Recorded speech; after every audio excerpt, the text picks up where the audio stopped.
fasulun 14 kerol sappo e naya ɓongol no yewta en fi farillaji julde e sunnaji julde e ɓure julde. On andiɗa ko sartiji julde yewtuɗen. Sartiji ɗin e farillaji ɗin kala ko accuɗa e ɗum ɗo julde ma nden marsal nil pa. Jon noon ko farillaji julde ɗin fasulun jeeyaɗo e ɓurɗo juutude e deftere nde. Faraidu solati farillaji julde ɗin ara nun ɗum kono yewtinoɗen noon ka tamamuye e ka longal e ka salligi. Farilla ara noon niyatu sola ko anniyagol julde nden. Mo juuli anniyaki julde nden waɗɗake mo almuayyanati tuɗɗinde nden. Wa takbiratul ihrami e allahu akbar harminirɗo on bimana allahu akbar arano on. O andi allahu akbar ji hedditiɗ ɗin e wowlaali ɗi ko allahu akbar arano on. Wal qiyamu laha e daranagol o allahu akbar. Wonawi on tigi oɗu o ara o suuya takbiratul ihrami on o suyata o wowli motuma o waɗoy ruku ko yo daro ha o feewa o waɗa allahu akbar non si o janga fatiha ma si ko on ɗo hewtitade imam ma si o suuya o yaha ruku. Wal fatiha te jangol fatiha kono jangol fatiha ko wonande imam ma wonande julnowo hoore mum amma ɓawojo fatiha waɗɗaki mo. Wal qiyamu laha e daranagol fatiha war ruku e waɗugol ruku ko wiyete waɗugol ruku ko yawgol haturo focca ɓaawo muɗum ngol las tawa ila ka ceeci haa ka huƴƴudo haa ka hoore korumol ɓaangon fof no feewi yette warra fuu e ɓantagol min ho iwa ka ruku hara wona ɓantagol haa e nokkel yiltito kadi suuya yaara ka leydi. Wa sujude e sujjugol alal jabhati ka hoore tiinde war si wi'ama sujjugol ka hoore tiinde kinal ngal ko ɗon naati juɗɗen ɗiɗi ko ɗon naati koppi ɗin ɗiɗi ko ɗon naati sera koyɗe ɗen ɗiɗi ko ɗon naati.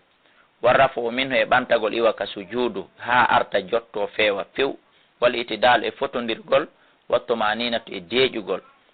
wattartibu e rewnidirgol bayna faraidi hakkunde farillaji julde ɗin. Wassalamu e salminago ngon wa julusuhu e jonde makko alladi nden yuqarinuhu jokkodirde nden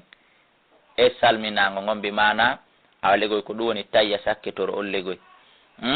Haray ɗiɗo ko ɗiɗoni farillaji ɗin. Wa sartu niya sarti e anniye on mo qaranatuha ko jokkidirgol anniye on li takbiratil ihrami allah akbar harminirɗon ɓe mana on tigi anniyo tun habbira mubasharatan. Haray ko farillaji julde ɗinni kala mo sendidirali ɗi farillaji julde ɗi sunnaji julde madhabu imam maliki tigi inni haray la salata law haray julde ala na oɗo. Wa sunanuha sunnaji julde ɗin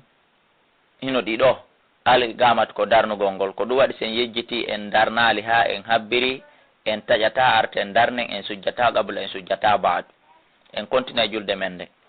Wassuratu e jangugol simore allati nden ba'dal fatiha wonde nden ɓaawo fatiha sen surni fatiha jangugol ɗon ayaje ɗe watteten ɗon ɗen ma suratol ngo watteten ɗon ngol haray ɗum ɗon kadi ko sunna.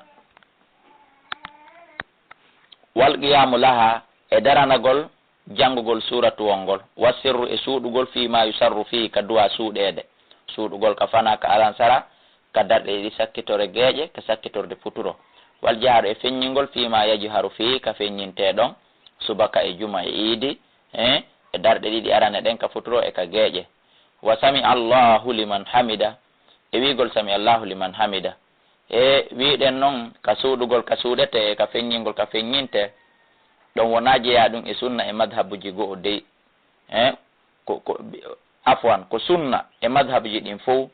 kono noon no ɓe addiroyta noon ɗo yeeso to joni ka façon wiwgol mo yejjiti suuɗi ka feññinte ma feññini ka suuɗirte on tigi sujjay ɗon sen hewtoyi ɗon explication seeɗa no ɗon ko tata no lurri ɗiya madhabuji seeɗa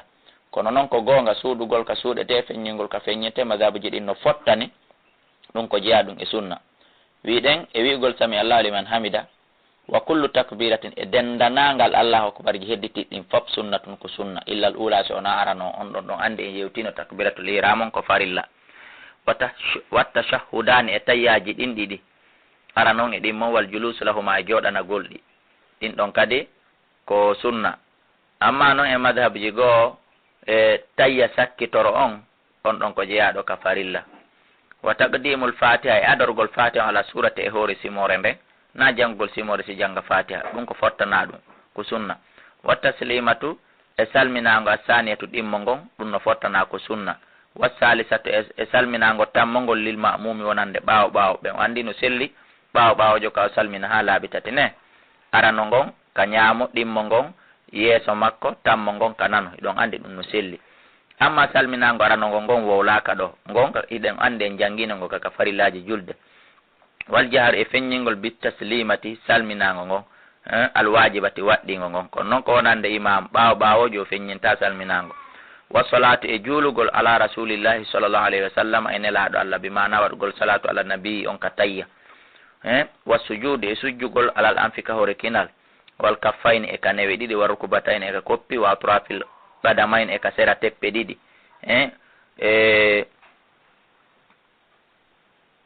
wa suturatu li gayri l ma'mum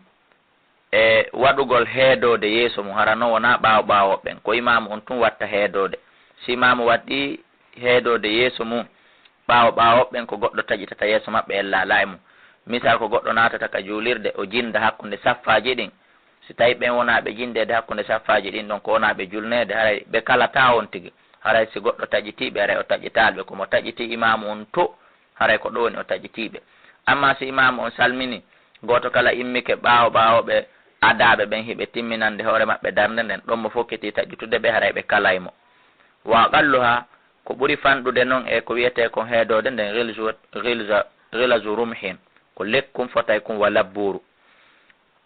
ka janɗugol legoy ka tekkugol wa tuulu jundi mum ndi dira'in haray no fota wa sogonal ko fanɗi o ko fanɗi ko raɓɓiɗi o tahirin hara kadi hunde nden ko laaɓunde sabitin tabutunde misal wona yon tigi walli wano ɗeɗini yeeso makko andi ɗum ɗon sendu ndun ari wiiray hara yeehi hara ko hunde laaɓunde tabutunde gayre mo shawisin hara na ko sowin sinta kadi mo ƴetti téléphone mum o masalan wallini yeeso mum ma ƴetti pihun labakum wallini yeeso mum ɗum ɗum sowin sinay ma ƴetti mbuuɗi ni wallini yeeso mum ɗum ɗon fof sowin sinay ko sunnaji julde ɗinni wa fadailuha ɓure julde ɗen e hinoɗe ɗo raful yadayn ɓantugol juuɗe ɗen indal ihrami ka takbiratul ihrami hatta tuqabila haɗe feppondira kanje ɗiɗi al udunayni e noppi ɗin ɗiɗi ɗum kaka ɓure jeeya si on tigi darike tum wi allahu akbar tawnal juɗɗen julde nden no selli kono ara wacci ɓural tunugol juɗɗen wa gawlul ma'mum e wi'gol ɓaawo ɓaawojo on siko wonaɗo julnede wal faddi e wi'ugol gooto on wonande julnowo hoore mum ko wana noon ha imamu julnowo on e ɗiya madhabji e wi'ugol ɓeeɗo rabbana walakal hamdu ɓaawo imamu wi sami allahu liman hamida ma julnowo hoore mum wi sami allahu liman hamida ma ɓaawo ɓaawojo julneteɗon o watta ɗon noon rabbana walakal hamdu watta amin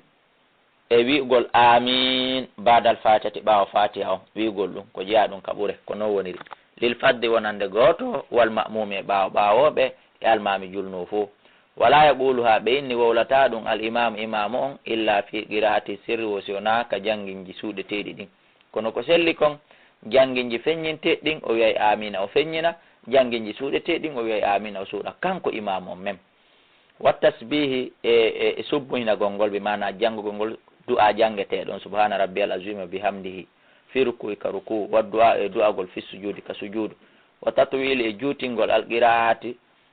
jangin on fi subuhi ka subaka ta subaka on jangin on juutinte seeɗa ɓurɗi e wakkatuji hedditiɗi wona noon juutingol ɗon ha tawɓe ɓen ko dawoɓe haaji maɓɓe bona imamujo juutinowo julde o mara dalil pos julde juutintake musidɓe julɓe hiɗe mari dalil boy holluɗi julde nden nde juutintake julde farilla nde juldata nden jama on na julde nafila de nden julde nafila nden ɗe mari dalil yo juutine amma julde farilla ko julnata kon jama on ɗum e mara dalil yo juutine hiɗe mari noon dalil yo raɓɓindine on nodday ka numéro téléphone 67 60 53 09 même numéro e réseau ji ɗin fop ka email elaji abdoullahi kala @yahoo.fr ka facebook en wawa jaabondirde toon en wawa humpondirde toon mi addana on dalilaji ɗi mi innata ɗin miɗo andi wa zuhur e feññingol wa zuhur e kafana wo juutingol jangi on ka subaka e kafana taliha hikkiɗo ɗon wa tagsiru ha e raɓɓinɗingol jangin on fil asri ka alansara wal magribe ka futuro mi mana ɗon waɓɓutuji ɗin hawrinaɗi na juutingol na raɓɓinɗingol wata wassutiha e hakkindingol jangin on fil ishai ka geeƴe wata kunu laato a suratu simore al ula aranere nden qabla saniya ko ara ko adinde ɗimmere nden ɗum ɗo kadi ko kamɓe madhabu maɓɓe on woni ko wi ɗum ɓe mana innugol masalan darnde aranere nden sa jangi kafiruna darnde ɗimmere nden ko hikkinta ɗon ko nasrullahi ma ko lahabin ma ko qul huwallahu ma ko falaki sellata darnde ɗimmere nden ka wona inna atayna kal kawsara ma ka ɗimmere nden wonata wal asiri masalan toujours sa jangi nde simore ɗo darnde aranere nden hande kadi ɗimmere nden ko suratol wontirgol sengolel ngol ɗon kono haray ko gonga gasi mo waɗi o tartil no laaɓa ha en kondana few hiɗen tawti kono haray ko en faamu tun ɗum wona dalil do wigol mo waɗi ɗum haray o falji al fu sabu no heewi e suratol wonaygol dow tawa wongol leygol hino adingol jippade masalan mo jangi joni ida ja nasrullahi ka darnde aranere o watti qul huwallahu ka darnde ɗimmere o andi ko qul huwallahu adi jippade nasrullahi ka on faami ɗum nasrullahi ko jeyangol suratol sakkitingol jippade joni noon sa jangi nasrullahi a watti qul huwallahu aray haadori sakkitingol jippade ngol a hikkini adingol jippade ngol en faami ɗon kadi ka wa atwala minha e ɓurgol ngol juutude ɗon hino fottana mi mana darnde aranere nden suratol ngol ƴettuɗangol tahingol ɓuuri juutude suratuwol ngol ƴettuɗangol ka darnde ɗimmere masi ko aya ɗon hino fottana wal hayatul maaluma e waɗugol mbaadi andade ndin fi ruku'i ka ruku ɗum woni ndi mbaadi ndi mi expliquanno on nane wa sujudi e ka sujudu mi mana sujjugol deeƴa wal julusi e ka jonde waɗugol mbaadi andade ndin ɗon wal qunutu e waɗugol qunutu sirran ka gundo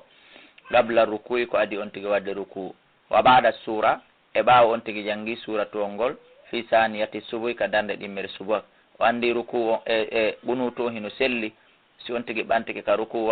waɗa du'a on so yaha o sujja hino selli kadi jangugol fatiha ha gayna watta simore nden ha gayna waɗa ɗon kadi du'a on ka qunutu non si o yaha ka ruku ɓe mana du'a on hino selli adi ruku hino selli ɓaaw ruku ay ɓe watti ɗogoy o waya juusu hino dago baada rukuy ɓaaw ruku on kadi waddu e du'agol baada tashahhudi thani ɓaawo tayya ɗimmo on tigi du'o ɗon kadi faaleji mum daggiɗi adna e lahara si o salmina kono noon sika ka julɗe farilla on tigi eto hara du'a on kaka arabu waɗa wa yakunu laato attashahhudu thani tayya ɗimmo on kadi atwala haray mo ɓuuri juutude minal awwal e di arano on ɗon kadi no fottana watta yamunu bisalam e ñamɗinagol ka salmingol ɓe mana salmingol ka ñaamo yilto salminira ka nano ɗum kadi no fottana wa tariku sababa e memmingol sappurdu ɗum fi tashahhudi ka tayya dimbandu seeɗa ɗum kadi hino mari dalil ɗum kadi hino fottana wa yukrahu hino aña noon al iltifatu yeƴƴitagol fi salati ka julde few no julde no yeƴƴitade mo waɗi ɗum e hoore tewara ara julde makko nde boni wa takmidul aynayn e munnugol guite ɗen andi woɓɓe sujjay tum munno ma woɓɓe on yiyay si ɓe dari tigi hiɓe jangude hiɓe julde sa daariɓe ata hiɓe munnatake wal basmalatu e bisminnagol wigol bisimillahi si fuɗɗo fati on watta awudu e uujagol fil faridati ka julde farilla kono noon hay ka julde sunna ino fottana kono uujagol ngol wona ka julde farilla tum waɗetede uujagol ngol kala jango qur'an hiɗo hande qur'an o inni wa idha qara'ta al-qur'ana fasta'id billahi minash shaitani rajim en faami ka haray on tigi si waɗi du'aul istiftahu on ha gayni o wattay ɗon a'udhu billahi minash shaitani rajim bismillahir rahmanir rahim woni uujagol ngol ko nde wotere o naasi darnde be uujete kono uujagol ngol ko waɗiti ɗum waya juusani hiɗi dago kadi ay wo uujibinnagol ngol e bisminnagol ngol wo hino dago finnafli ka naafila kadi kono na wiigol hino dago farilla e sunna fo e mum farilla e naafila fo e mum uujubinnete bisminnete bisimillahi on kañum ko darnde be walu guufu e daragol ala rijilin wahidatin e koyngal gootal ɗum ɗon kadi no aña ɗum ɗon kadi haana illa an yatula qiyamuhu si wona junde nden darnde nden juuta wano qiyamul layli ni darora ngala towna ngala ka juulugol ɗum wona hunde hanude ɗum ɗon dagaki si wona ara masalan ko qiyamul layli ara juuti ha feƴƴiti hara ko sansidirgol wakati ranuriji layhi e hiɓɓidirgol koyɗe makko ɗen ɗiɗi wonande gorko daro hiɓɓidira ɗe kip ɗum kadi hana sonnajo noon kañum ko noon hani darorde de wa jaalu dirhamin e waɗugol wuundu dirhamuru aw gayri ma ko ina ɗum fi fami ka hunduko mo maɗɗagol kala ko woni kon haray ɗum kadi sellata par ce que ɗengal ngal wata udditade ngal waɗa mufema maggal on ngal janga hurufuje ɗen no haniri noon wa kadalika ko wano noon kadi kullu ma yushawisu kala ko sowin sinta on tigi waɗugol ɗum fi jaybihi ka jiiba makko aw kummihi ma ka jiiba doloke makko aw ala zahari ma waɗugol ɗum ka ɓaawo makko. Kala hunde nde annduɗa so sinte e nder julde nden haqqille maɗen yaha e mayre e nder julde nden waɗugol nden ɗon ka jiiba ma ka ɓandu aray ɗum ɗon hana. Watta fakkuru e miijitagol fi umuri duniya alhaaliji aduna kaari no ñawlilan taw ko no men yiidirta miɗo jonni kaari hunde kaari miɗo neli kaari nokkel kaari taw ko honno ɗum nge naggi an taw ko honno nge waɗi o conteneur an ka port taw ko honno waɗi décret waɗete janngo taw si ɓe ittaylan taw si ɓe maintenaylan ɗi miijoji ɗo ɗiɗo sellata few. Mo wi Allahu akbar o andi wiɗen Allahu akbar harminirɗo ɗo andi kon ɗum harmi ɗon ko harmi miijo harmi ñamugol harmi wowlugol harmi ŋañagol kala koni kon harmi sona julde nden. Wa kullu ma yushghiluhu e kala ko soholinta neɗɗo on kala ko occupintamo kala ko mapintamo anil khushu'i ittamo yankinagol fi salati